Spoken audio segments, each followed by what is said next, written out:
welcome to my mukbang channel, hyuneeEats. It's your girl, Hyunee, and today I'm gonna be eating Chinese food, so let's get started. As you guys can see, I went a little bit overboard with the menu today, but I was so excited because I was reminiscent of the times that I lived in Taiwan and all the food that I ate there.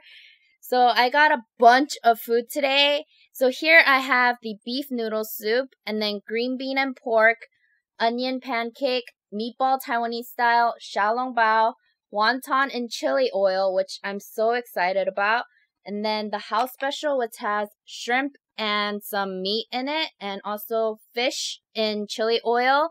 And guess what I got, you guys? Do you guys remember I told you guys I haven't tried stinky tofu? Well, I finally got it to try it.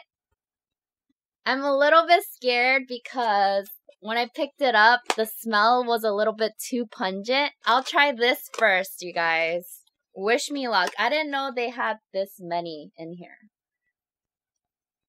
It basically smells like bad breath and old socks. No joke. Are you guys ready? Or am I ready? Okay, 1, 2, 3. Here goes nothing.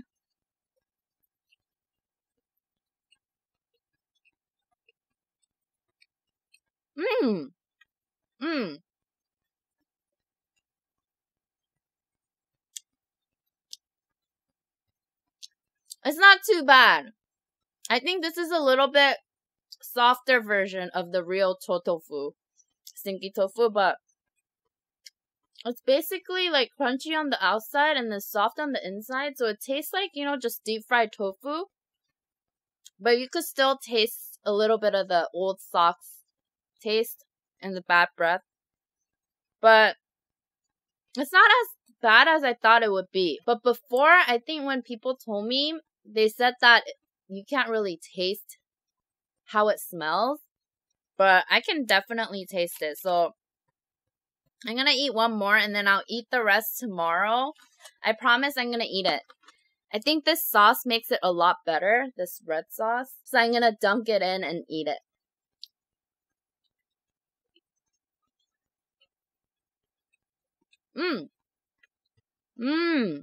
Not too bad, not too bad. So I remember when I went to Taiwan, everyone always ate this beef noodle soup. I ate it a couple times. It has a little bit of that cilantro taste and then a little bit of this brown sauce taste. I'm not really sure how to explain it, but it kind of tastes like the oyster sauce, but on the stronger side. So this is onion pancake, which I used to love when I used to live in Taiwan. And then you dip it in this brown sauce.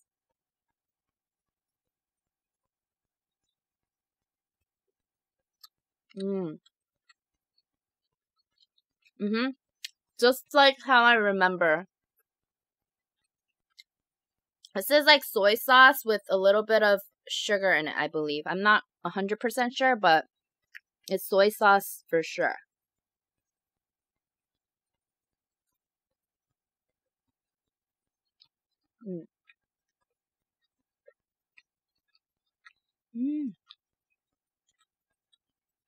I haven't had this in so long. It tastes so good.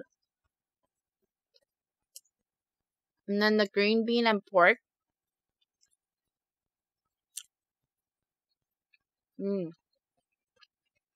So soft. When I used to live in Taiwan, I remember people there eat a lot of green beans and also bamboo shoots. Well, this is another thing that I loved. When I went to school, they would have this on the menu sometimes. Oh my gosh. There's like shiitake mushroom in here. And meat. But the one that I ate in school was smaller. It wasn't this big.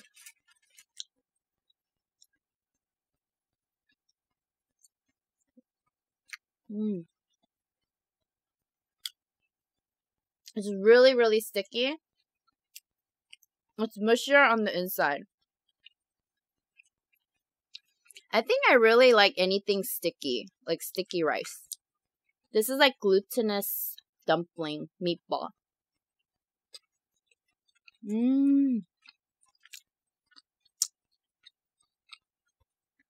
Just like good old times. Let me try the Xiao Long Bao. From the looks of it, I can already tell the flour is a little too thick for a Xiao Long Bao. Usually I bite the top off so the steam comes out, but it's gotten cold because I had to get the food, so I'm just gonna eat it. Mmm. Juicy goodness. Wonton in chili oil. Look how red this chili oil is. You guys don't know how much I love this chili oil. I have to tell you guys a story.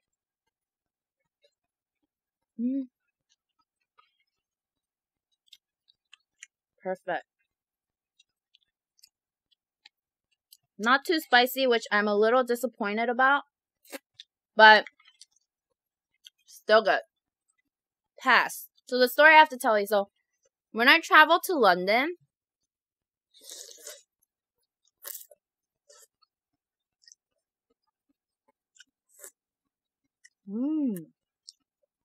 I got the thick noodles because I like thick flat noodles. The place that I stayed, there was a Chinese restaurant right below it. So like right below it, you walk a little bit and there's this like Chinese house that's floating on top of water.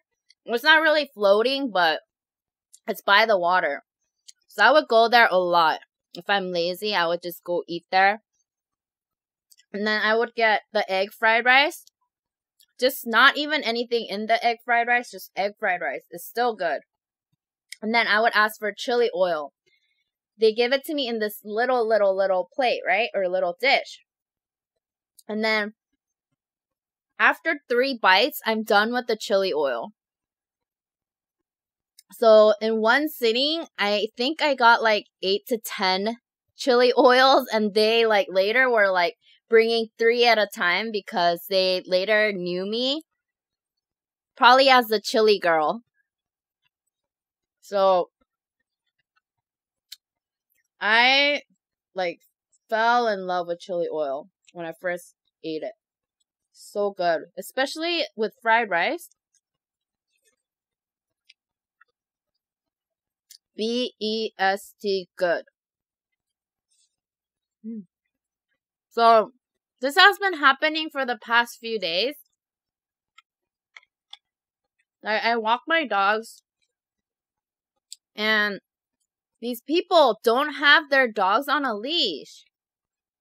Like, okay, I get it. Your puppy is cute and everything. But how hard is it to just have a leash on them, you know?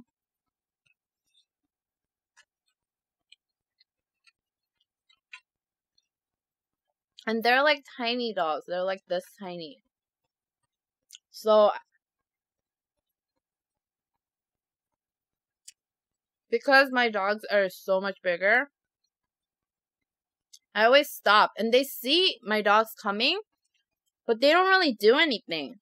I'm like, okay. And then I walk slowly. And then I have to ask, oh, can you please hold your dog? Can you please hold your dog? And then they're like, oh, okay. And then they make a move. But if I don't say anything, like, they just stand there, like, looking at my dogs.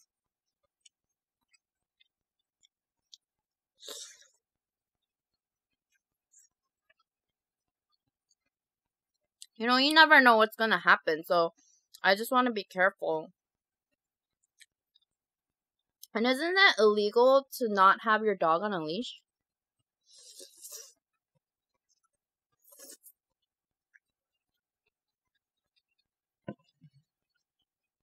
I thought it was. So, like, I think the other day, there was this guy, and then he had a puppy. I guess he just got the puppy. I don't know. It looked like it. And then I was running with Zeno, and then he was on the phone. And then at the last minute, he saw us. And I was like, can you please hold your dog? And then he had this weird look, like, and then he held his dog, and then he was like, I was like, thank you. And then I went, but I don't know why he gave me that weird look.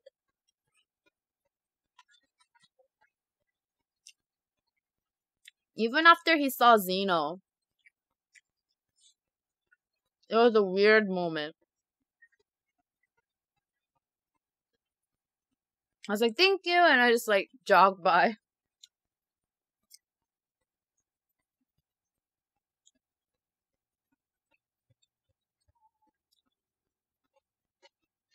Zeno doesn't really like puppies because he was traumatized as a puppy. We were in the dog park, and then we were in the small dog area because Zeno was a puppy, and then I guess this guy opened the gate that separates the big dog and the small dogs because I guess he didn't know that anyone was there, or he didn't know I was there.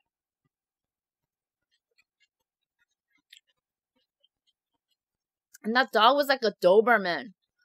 And then he attacked Zeno. And then Zeno was like down here and he couldn't do anything. And then I was mad. So I was like, I pulled that dog. And then Zeno was like crying like crazy.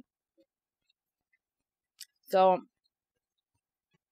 Zeno has a bad memory as a puppy. But I don't know why he doesn't like puppies though.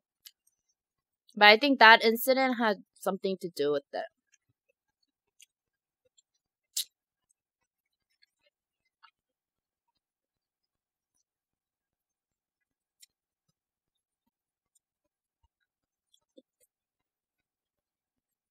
Today I want to talk about when I first faced racism or discrimination. The first time I ever faced racism was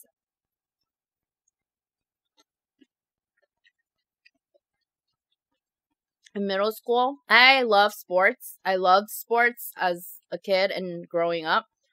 And I wanted to learn to play softball. And I asked my friends if they wanted to join the city league with me. And one of my friends said, yeah, sure. Like, you know, and I was really surprised she wanted to because she wasn't like the sportiest person ever. But we joined.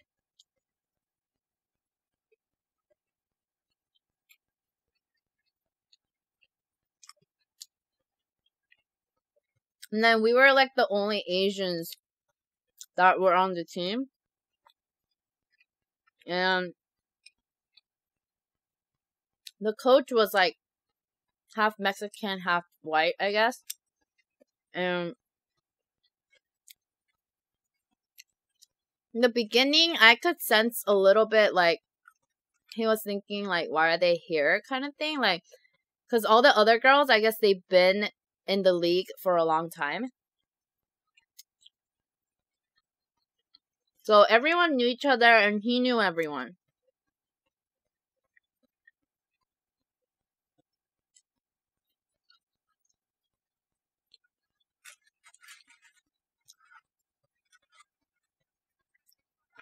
But, you know, I was glad that my friend joined with me or else I would have felt left out or out of place, you know? Which is not a good feeling if you feel left out or out of place.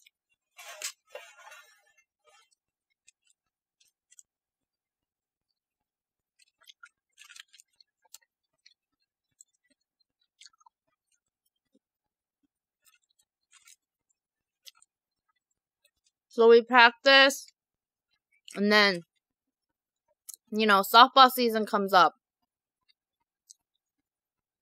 He wouldn't really help us practice, like, to learn. I don't know, I just didn't really learn much. And then, during the games, I would miss, you know, I would strike out. And he'd be like, strike out again, oh my gosh. Go back over there. Like, you know, like, he had that tone. I don't know if it's because he was a coach. But to me, I just felt like, okay, geez, like, you don't have to say it like that. You know, it's my first year playing softball. And one time when I was going up to bat, I heard him say, like, she's not gonna get it behind. And I was just like, so down. You know, I didn't feel like playing, but I still did.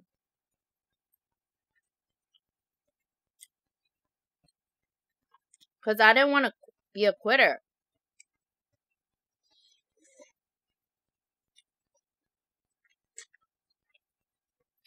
So, you know, I was just like, okay, whatever. Like, he's just mean. My position was on the left field, where third base was, right? And then it was like the last inning. And then the other team hit the ball, and it came towards me, right? You have to use 2 hands to make sure that you catch the ball, because it's coming really fast. So I was like this, and then I fell, and I caught it. I caught the ball. And I was like, yeah, dude, I got it, right? And then we went back to the bench, and then he was like, oh, that was just luck. He was like, that was just luck. You were just lucky. I was like, what the heck, dude? Like, I still caught the ball, didn't I? Like, let's say it was luck, but I still caught the ball. But it was just, like, such a downer. Like, the things that he would say to me. And the thing that drew the line was... So this was, like, our second to last game. And then, you know, I was...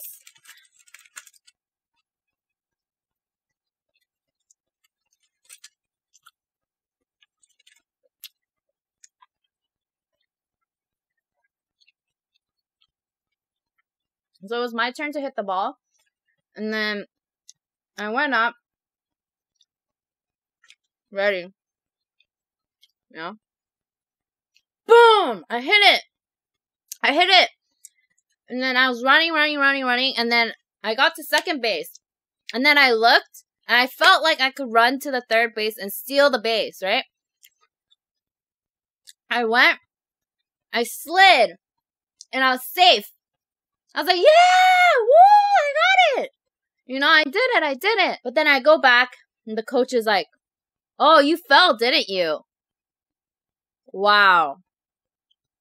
When he said that,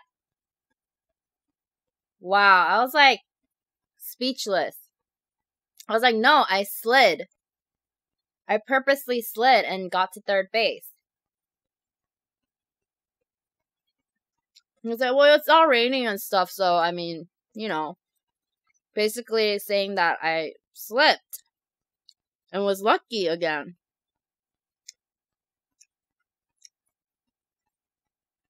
I was, like, so fed up, and then after that game was over,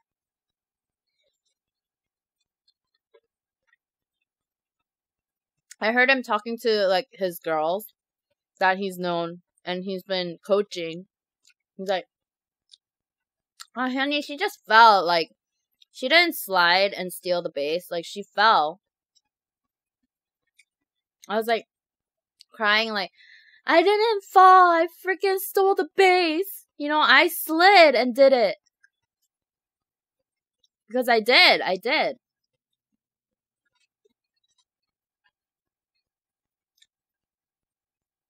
After that, I was fed up, and I really didn't want to quit, but I did.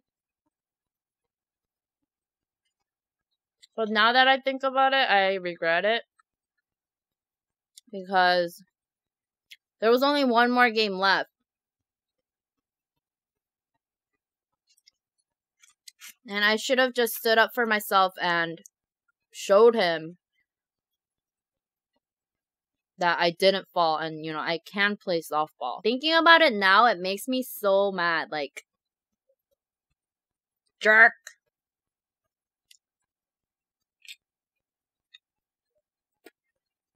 So the second time that I ever faced racism was in Spain. I went to a small island called Calo de Moro, Mallorca. I went there because I've seen pictures of the cove and the beach, and it was just breathtakingly amazing, and I really wanted to go there. So instead of going to Ibiza, we decided to go to Mallorca, me and my friend.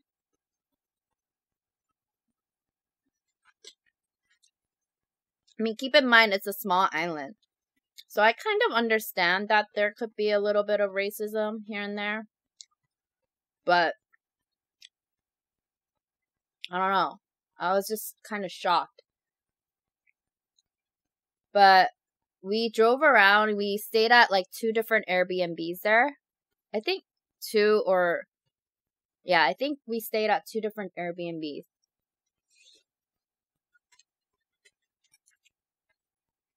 Like, the first one was fine.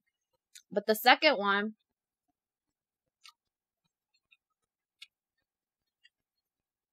When we got there, it was really late. Because we couldn't find the place and we were kind of lost. And we had to drive. We got a rental. And we drove.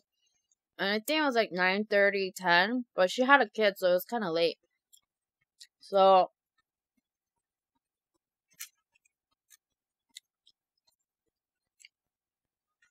we went into their house. We tried to be really quiet. And like, oh, we're really sorry. Like, we didn't mean to be this late, but this island is really confusing. It's our first time driving here. But do you have some water? Because we didn't have anything. There was like no market that was open while we were driving.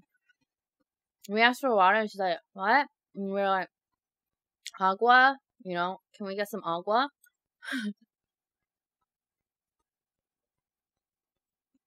She was kind of like, okay. And she went to the fridge and she gave us water. But she just had that vibe, like, she would, like, stand and watch us, like, just watch us and just have that awkward vibe I could feel. So, I felt that vibe this whole time that I was staying at this Airbnb. And then, after we left, right, she leaves a comment on my friend's Airbnb because we used hers. And she writes, like, oh, these girls were so loud, they went to sleep really late. But we didn't. We went to sleep at like 9:30, 10. And then we weren't that loud because her daughter was there.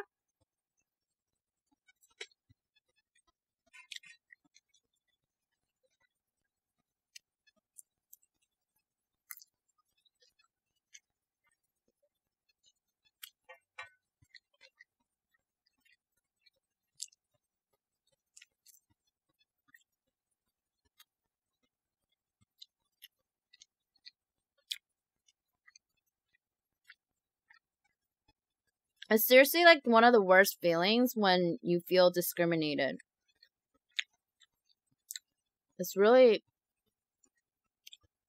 It feels like we're all like the same people. We're just different color and we have lived in different cultures. But we're still the same people. Aside from the cultural differences, I feel like we're all the same people, you know?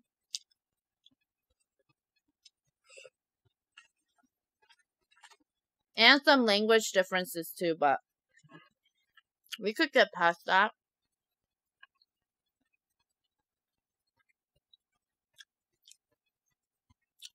Another time, my dad felt discriminated.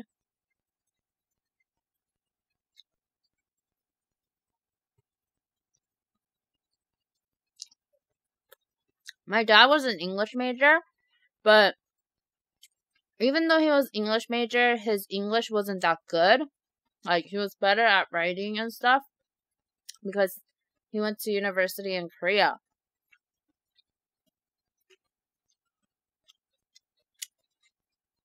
Back in the day, I don't think they really learned how to speak it as much, you know? So, my dad would sometimes ask me how to say certain things. And, you know, I'm still a kid, so I would say it how kids say it. And I guess the guy that he was working with, he was kind of, like, looking down on my dad and acting like he was boss when he really wasn't. So, my dad wanted to say how he was, like, very, I don't know, controlling and stuff. But then I told him, like, he was acting bossy. So my dad told him, like, you know, don't act bossy. Like, don't act like that. And then the guy was like, what's bossy? Like, you know, like, acting like he doesn't know. Like, who doesn't know what bossy means?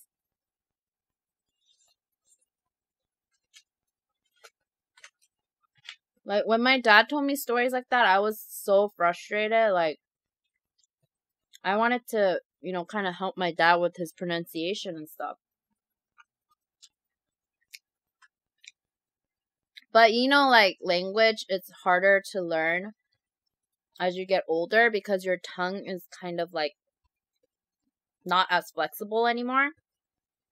So it's hard to learn the native language like a native. There are certain words that's the same in Korean and English. Like coffee or caramel. So coffee in Korean is 커피. There's no F pronunciation, but it's 커피. Sounds similar, right? And then caramel is like caramel. But it still sounds different. Like if a Native American speaker, English speaker, heard someone say 커피 or caramel. In my parents' shoes, it felt like they were acting like they didn't understand. I know sometimes people do act like they don't understand, like, you know, but sometimes they really don't know. I've had instances where I would be like, 네, 뭐라고요? Like, what? Can you say it again? They would think I'm acting like I didn't understand because I'm more of a second generation. So they think I'm like being racist or acting like I'm superior to them. Have you guys ever experienced racism? If so, like where and how have you guys faced it? I'm donezo! Thank you guys so much for watching. If you guys like this video, please subscribe to this channel to see more. And like this video if you guys liked it. And comment down below if you guys have any questions or comments. And I'll see you guys in my next video. Bye! Bye-bye! Bye-bye!